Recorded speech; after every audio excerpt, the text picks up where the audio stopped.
이제 8장부터 12장까지입니다. 8장 제목은 인간의 이성이 허용하는 한도 내에서 성경의 신빙성이 충분히 증명된다, 이런 제목을 달고 있죠. 근데 이 제목은 우리가 7장에서 성경의 권위가 성령을 통해서 확증된다, 성령의 내증을 통해서 확증된다라고 하는 내용을 우리가 살펴봤는데, 이 8장에서는 갑자기 분위기가 확 바뀌어져 가지고 성경의 자증을 확고히 말한 칼빈이 이제 의부의 논증을 가지고 인간의 이성이 허용하는 한도 내에서 성경의 신빙성이 충분히 증명된다라고 하는 말을 하고 있는 것처럼 보일 수가 있습니다. 이 점에서 8장의 제목을 성경에 대한 신념을 확증하는 이성적 증거들이다 라고 바꿔 불렀던 칼빈 학자가 있습니다. 근데 바로 이제 내용으로 들어가면은 8장을 시작하는 이 본문의 첫 문장이 이러한 우려를 불식시켜 주고 있죠. 성경에 대한 이러한 확실성이 인간의 판단보다 더 높고 더 강하지 않는 한, 바꿔 말하면 인간의 다른 어떤 판단보다 더 높고 강한 성령의 증거에 의한 확실성을 배제한다면, 이런 식으로 바꿔 할 수 있겠습니다. 논증으로 성경의 권위를 수호한다든가, 교회의 일반적인 동의로 그것을 확립한다든가, 혹은 어떤 다른 무엇의 지원을 받아 확증한다는 것은 아무런 소용이 없다라고 하는 말을 하고 있죠. 그렇기 때문에 이제 8장을 읽을 때 성경이 하나님의 말씀으로서 갖는 권위를 성령뿐 아니라 다른 증거들도 나란히 증거하고 있다, 그런 식으로 이해해서는 안 된다라고 우리가 말할 수가 있습니다. 성령의 증거가 없다면 그러한 증거들, 외부의 증거들은 아무런 쓸데가 없다라고 하는 그런 맥락에서 8장이 쓰여지고 있습니다. 이와 같이 성령의 증거를 우리가 전제를 하고 나면은 이전에는 마음의 성경의 확실성을 강하게 심어주지 못하고 고착시켜 주지 못하던 외부의 논증들이 이제 유용한 도움이 될 수 있다. 이제 간접적으로, 부차적으로 그런 도움을 외부의 논증들이 줄 수 있다라고 하는 그런 이야기죠. 자, 넘어갑시다. 그래서 이제 8장 전체에서는 이 성경이라고 하는 것을 소위 인문주의적인 그런 관점에서 당대의 그 인문주의 학자들이 그 어떤 권위를 입증할 때 사용하는 그런 방법들을 쭉 열거를 해요. 중요한 것은 이게 성경의 고전성이 상당히 탁월하다랄지, 결정적인 것은 문체가 아니라 내용이라고 한다랄지, 구약 성경에 소개된 많은 기적들이 성경의 권위를 입증한다랄지, 구약 성경이 보존되어 왔던 그런 사실들, 또 무지한 사람들에 의해서 신약의 진리들이 기록되었다라고 하는 이런 사실들, 이런 많은 사실들을 하나하나 상세하게 소개하면서 성경의 어떤 그 권위를 입증하고 있습니다. 147쪽 두 번째 절 보면은 하나씩 살펴봅시다. 결정적인 것은 내용이다라는 거죠. 지난주에도 제가 지나치면서 이런 에피소드를 말씀드렸던 것 같은데, 칼 바르트가 이제 그런 이야기를 한번 한 적이 있었어요. 플라톤의 저작들이 신약의 정경 속에 자칫 포함될 뻔했다라고 하는 그런 이야기죠.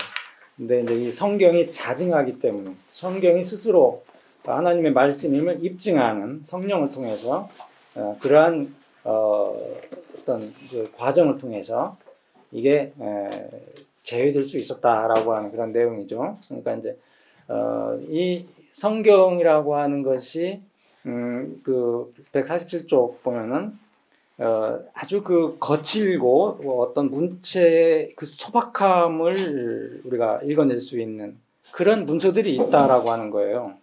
뭐 아모스나 뭐 예레미야, 스가랴의 글을 읽어보면은 그러나 이런 그 거칠고 소박하지만은 이런 문서들에서 성령의 위엄이 뚜렷하게 드러나고 있다라고 하는 거죠. 그러니까 단지 문체만을 갖고 말한다면은 아까 이야기한 대로 플라톤의 저작들이 훨씬 더 아주 권위 있는 그런 책으로 여겨지지 않을까 그거죠. 근데 하나님의 영이 이런 그 성경을 통해서 스스로 권위를 입증하니까 하나님의 말씀으로서의 권위를 인정받을 수 있다라고 하는 그런 내용이죠. 두 번 이제 그 148쪽 가면은 세 번째 절 고전성을 이야기합니다. 오래된 그 어떤 인문주의적 방식의 어떤 그 가장 중요한 그 학문적인 그런 방법이 아드폰테스 고전으로 원천으로 돌아가는 거였지 않습니까?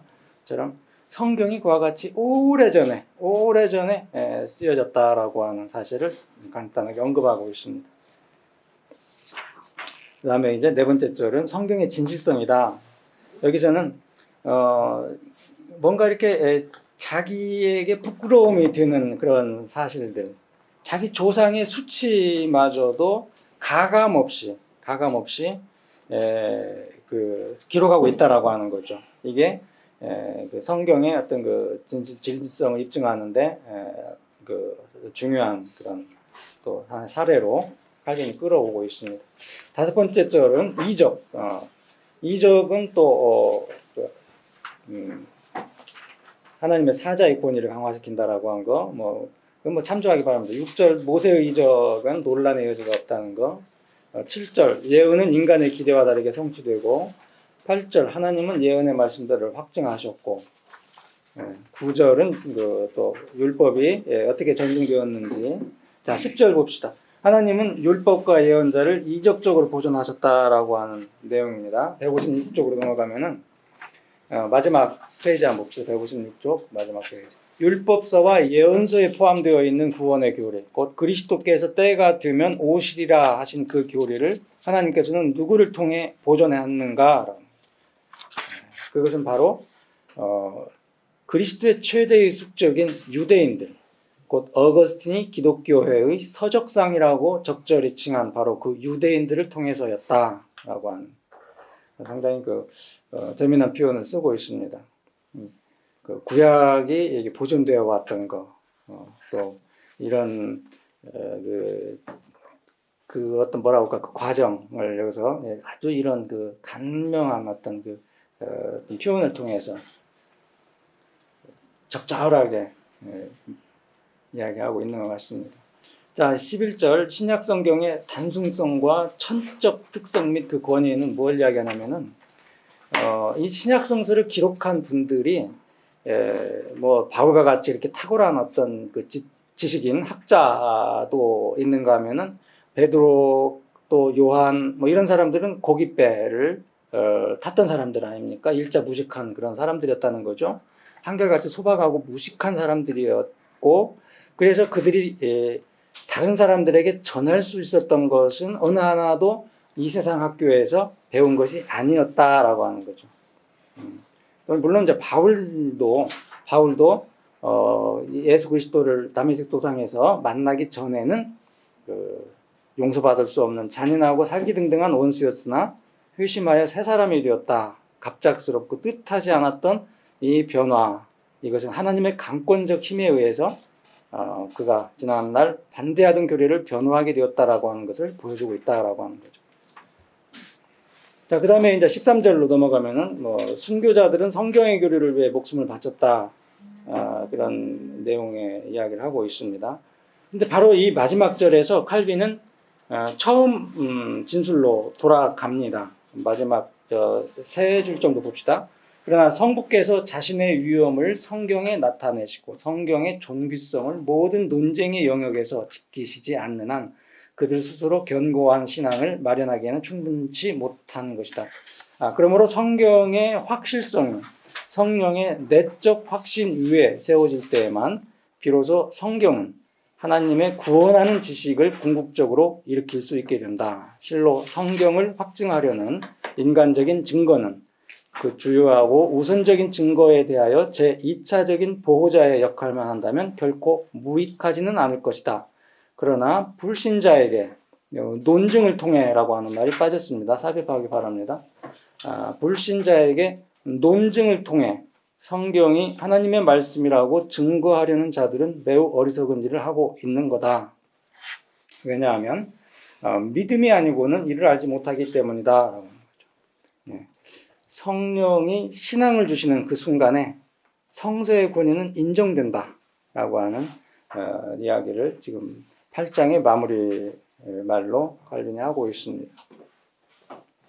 저 아까 예. 8장 맨 앞에서 예. 칼빈 학자가 그 앞에 주제 성구를 한마디로 이렇게 바꿔서 표현한다고 했는데 그게 굉장히 감이 왔는데 예. 좀 다시 한번 좀 말씀해 주시겠어요? 예, 지금 이제 8장은 지금 칼빈이 말하려고 하는 그 뭐라고 할까 그 적극적인 내용은 아니라고 할 수 있어요. 칼빈은 이제 그 7장에서 말한 것처럼 성경의 권위는 성령에 의해서 그 하나님의 말씀으로 스스로 입증한다라고 하는 성경의 자증, 성령의 내적 증거의 교리를 앞장에서 설명을 했던 거 아닙니까? 근데 이제 바로 8장에 들어와서는 부차적으로 인간적인 증거들, 외부의 증거들을 통해서 성경이 또 그 권위를 입증할 수 있다라고 하는 내용을 여기서 설명을 하고 있는 겁니다. 근데 바로 7장에서 하던 것과 8장에서 하려고 하는 그 분위기가 급격하게 좀 다르게 느껴지기 때문에 이 제목이 자칫 오해를 불러일으킬 수 있지 않나라고 하는 거죠. 그래서 어떤 그 칼빈 학자가 이제 이 8장의 제목을 이렇게 바꿀 수 있으면 좋겠다라고 하는 생각에서 성경에 대한 신념을 확증하는 이성적 증거들 이런 그 표현을 했다는 거죠.